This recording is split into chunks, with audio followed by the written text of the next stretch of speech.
Hari ini tadi dilakukan rapat terbatas dengan Bapak Presiden dan beberapa menteri terkait untuk membahas mengenai kebijakan cukai tembakau untuk tahun 2023 dan 2024. Seperti diketahui bahwa penetapan cukai hasil tembakau ditetapkan setiap tahun dan di dalam Undang-Undang APBN tahun 2023 telah ditetapkan juga mengenai target pendapatannya.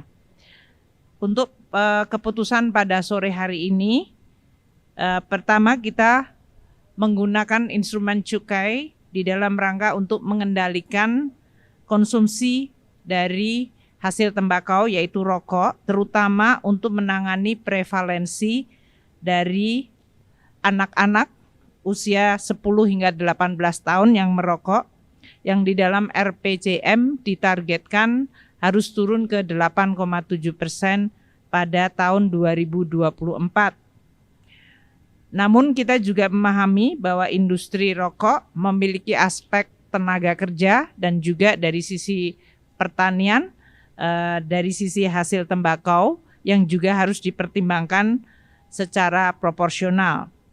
Selain itu, di dalam penetapan cukai tembakau juga perlu diperhatikan mengenai penanganan rokok ilegal yang akan semakin meningkat apabila kemudian terjadi perbedaan tarif dan juga meningkatkan dari sisi cukai rokok tersebut.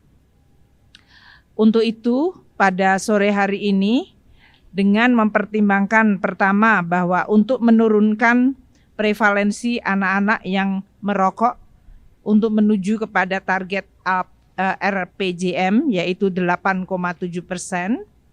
Dan yang kedua, mengingat bahwa konsumsi rokok merupakan konsumsi kedua terbesar dari rumah tangga miskin, yaitu mencapai 12,21% untuk masyarakat miskin perkotaan dan 11,63% untuk masyarakat pedesaan. Dan ini adalah kedua tertinggi sesudah beras, bahkan melebihi konsumsi protein seperti telur dan ayam, serta tahu serta tempe yang merupakan makanan-makanan yang dibutuhkan oleh masyarakat.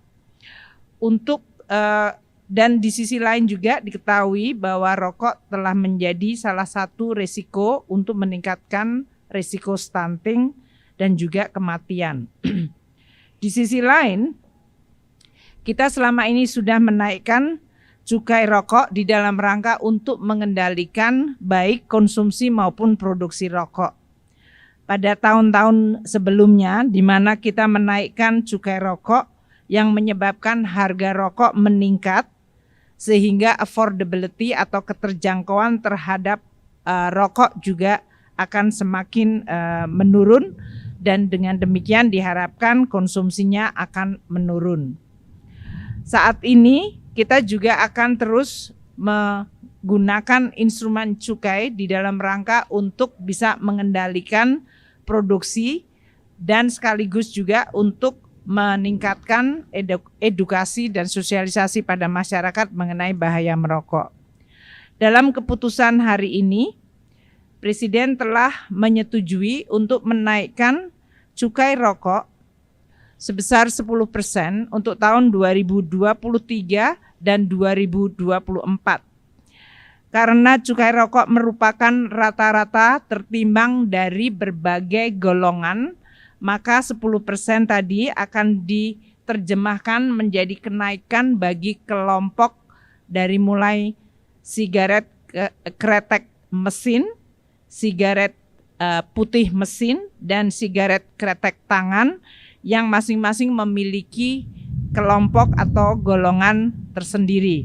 Rata-rata 10% nanti akan ditunjukkan dengan SKM 1 dan 2 yang nanti rata-rata meningkat antara 11,5 hingga 11,75.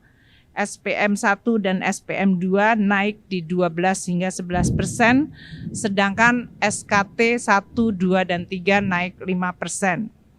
Kenaikan ini akan berlaku untuk tahun 2023 dan untuk tahun 2024 akan diberlakukan kenaikan yang sama. Selain kenaikan dari cukai rokok atau hasil tembakau, hari ini juga diputuskan untuk meningkatkan cukai dari rokok elektronik, yaitu rata-rata 15% untuk rokok elektrik dan 6% untuk HPTL. Dan ini berlaku selama setiap tahun naik 15% selama 5 tahun ke depan.